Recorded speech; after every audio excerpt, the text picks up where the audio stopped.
Hello, welcome back to the YouTube channel. I'm back again. We get another OTJ legend that I'm trying to turn into a commander deck, and this deck I am not going to apologise for at all today. It's going to be one of the most expensive decks I've built for a while, and I want to do it because, hey, when I'm playing commander in real life with paper cards, with friends, I love having the coin flips going on, and I know how upset people get with them. So today's deck is going to be Breeches, the Blastmaker. One blue and a red for a 3/3 Goblin Pirate with Menace, and whenever you cast your second spell each turn, you may sacrifice an artifact. If you do, flip a coin. When you win the flip, copy that spell. You may choose new targets for the copy, and when you lose the flip, Breeches, the Blastmaker, deals damage equal to that spell's mana value to any target. Yeah, I like flipping coins. We haven't done a coin flip deck for ages. I can't remember the last card I did. I think it was Carrick the Thumbless off the top of my head. But yeah, I had to go for this one today just for the fact with all the fun with all the coin flipping. So this is what today's deck is all about. As I said, most expensive deck I've ever made for a long time, both in real life. I mean, there are some cards you can take out and drop this card immensely. You can probably work out what's going to be in the deck when you see this worth $8,000 and 125 tickets on Magic Online. It's not cheap, this deck, but it's a lot of fun and I've really enjoyed playing it. So the cards, you can probably work out what you're going to cut when you look at these two pictures here to start with you building in real life, and it does take the price down on MTGO quite a bit as well, to be fair. So here we go. What we want to do with Breeches is obviously cast second spells, so we need ways of doing that. Easiest way of doing that is with treasure tokens. So Impulsive Pilferer and Dockside Extortionist give us treasures. They also give us things we can sacrifice when we cast our second spell, so they're kind of important in this deck. Goblin Archaeologist, first of our coin flip cards. Win the flip, destroy target artifact and untap it. If we lose, we sack the Archaeologist. Goblin Caboonist gives us artifacts. This one's quite important. It's another artifact we can sacrifice to Breeches when we cast our second spell. So bear that in mind. That's what it's here for. Carrick is obviously in the deck. The Thumbless appears whenever you cast an instant sorcery spell. Flip a coin. If you lose the flip, return that spell. If you don't, you may choose it and copy it.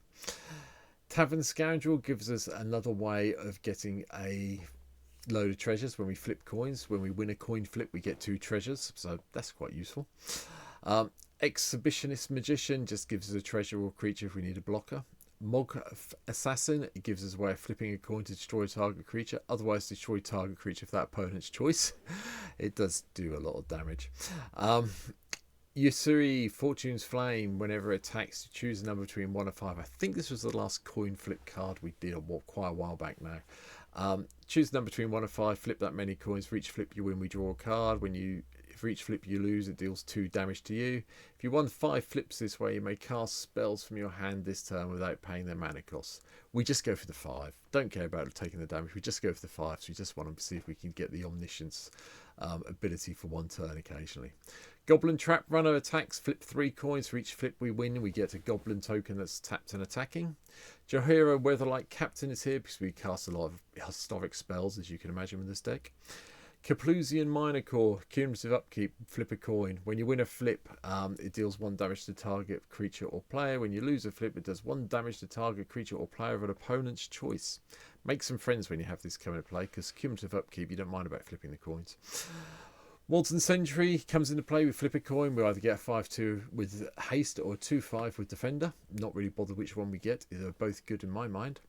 Wild Worm comes into play. We flip a coin. If we lose it, we return it to our hand. Bonehoard Dracosaur, sorry, yeah, red deck, blue deck, red deck. We're going to have this in here. I've said it enough times this week already, I think. Creepy Doll, whenever it deals combat damage to a creature, flip a coin. If you win the flip, destroy that creature. Can be useful in this deck. Gelspan Dragon gives us more treasures, so we've got things to sacrifice for our second spell. Okan, Eye of Chaos. At the beginning of combat in your turn, flip a coin until you lose a flip. Whenever you win a flip, you double the power and toughness of Okan. That's great. Skycall Flasher, going back to Alara Reborn, if I remember correctly. Attacks, flip a coin. If you win the flip, it gets +1/+1 and flying till the end of turn. Yeah. Okay, the Eye of Wisdom, I can't say that name, sorry. Beginning of the combat in your turn, flip a coin so you lose a flip. Whenever a player wins a coin flip, draw a card. Nice. Ancient Copper Dragon gives us a whole load of treasures to sacrifice off for our second spells, and we're playing blue-red, so Consecrated Sphinx is here, so we get the card draws on our opponent's turn. Just Ral Zarek as a Planeswalker for this deck, because the -7 flipping the coins, but the tapping and untapping permanent does help out a little bit at the start of the game when we first drop them. So, spells, Strike it Rich, Treasure, Crackle with Power, yeah. I think this is probably a win card in this deck. Deals 5 times X damage to up to each of X targets. Yeah, if you've got a wave, if you've got a few treasures kicking around, you can just sink them all in and win the game, probably. Cyclonic Rift to control the board. Chaos Warp gets rid of the annoying things. Fiery Gambit. Flip a coin until you lose a flip or choose to stop. If you lose a flip, Fiery Gambit has no effect. If you win the flip, 1 or more flips, deals 3 damage to a creature. If you win 2 or more flips, deal 6 damage to each opponent. And if you win 3 or more flips, draw 9 cards and untap all of the lands we control. This is most definitely a late game card where you can make sure you get the maximum amount of mana out of it. Hopefully you'll win the 3 flips and get the mana and the card draw, which is brilliant. But even the damage isn't too bad. Game of Chaos, flip a coin. If you win a flip, you gain 1 life and target opponent loses 1 life, and you decide whether to flip again. If you lose the flip, you lose 1, opponent gains 1, and that player decides whether to flip again. Double the life stakes with each flip. It's dangerous, it's fun. It's definitely one of the cards that makes this deck expensive on MTGO. A bit like Jessica's Will, just for the mana and the card draw. Prismari Command, destroy an artifact, get a treasure, or deal 2 damage to something that's upsetting you, or slowing your opponents down with a ramp creature maybe.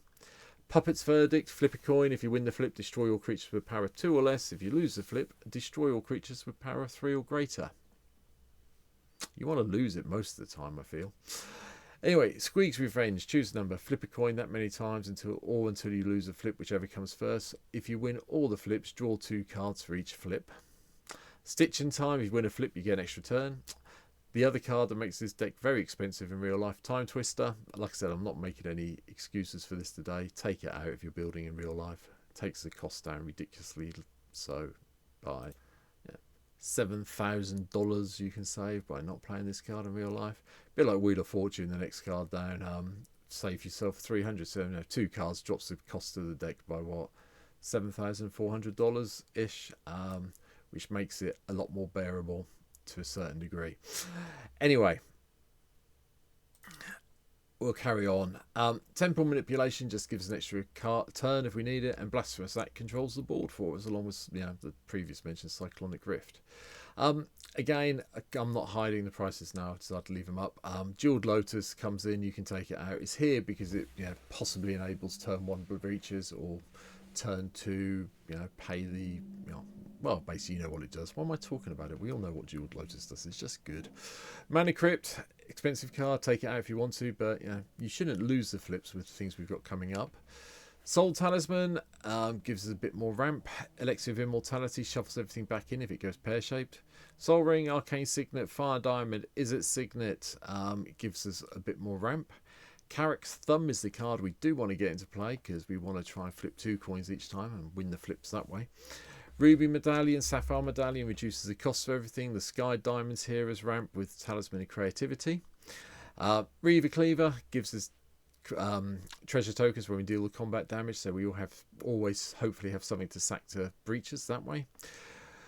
Wirefly Hive, flip a coin. If you win the flip, put a 2/2 Wirefly artifact creature token with flying into play, and if we lose it, we blow them all up, but this stays in play, which is quite nice. Boom Pile, just another way of flipping a coin and blowing everything up that's annoying us.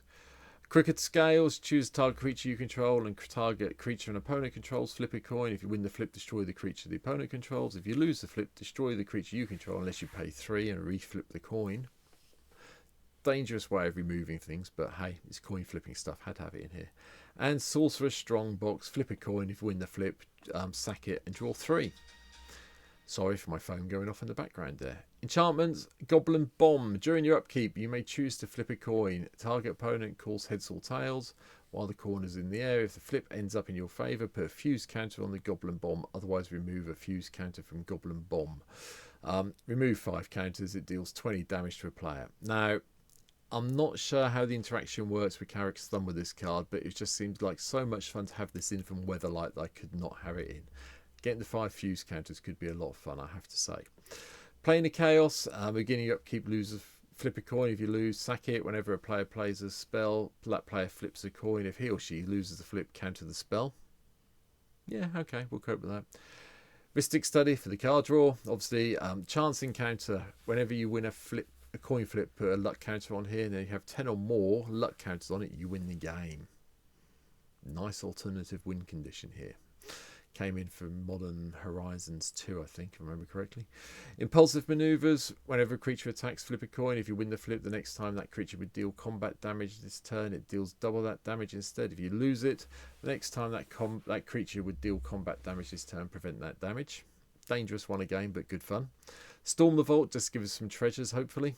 And Mirror March. Who doesn't want more copies of some of the creatures we have in the deck? We should win the flips to get quite a few of them with a bit of luck. The lands all run through on red and blue, as you can imagine. Nothing really fancy here or anything unexpected at all. It's just a silly deck with all the things. I will point out we have got Restless Spire in here, just we've got a creature to come in. You can play the other ones if you want to, but I decided to play the Restless one just for the attacking and the scrying of one more than anything else. Yeah, that's really it for this deck. So I'm going to stop talking here. There will be either another deck tech tomorrow, or there'll be a replay of the stream from the weekend. I haven't quite decided yet. Depends if I have the time to record another one at some stage. But for now, please, if you can, hit the subscribe button if you haven't already. I'm sitting at 408 as I record this, getting closer to my 500 target. I will stop plugging it once I get there. Well, I won't, because I'll start talking about getting 1,000 subscribers in, but yeah, one step at a time. If you want to see me play this deck, I will probably be playing it on the stream tomorrow night. There's a link down below to my Twitch stream. Come and give me a follow over there. There's 232 followers over on Twitch at the moment, so please, come watch me play some of the games, have a talk in the chat. Anyone who comes over there and follows us gets access to the Discord, where the videos go up. You get links to the videos, and we talk about decks all the time. So for now, thank you for watching. I hope you've enjoyed today's deck tech, and I'll hopefully meet you on stream very soon. Take care. Bye.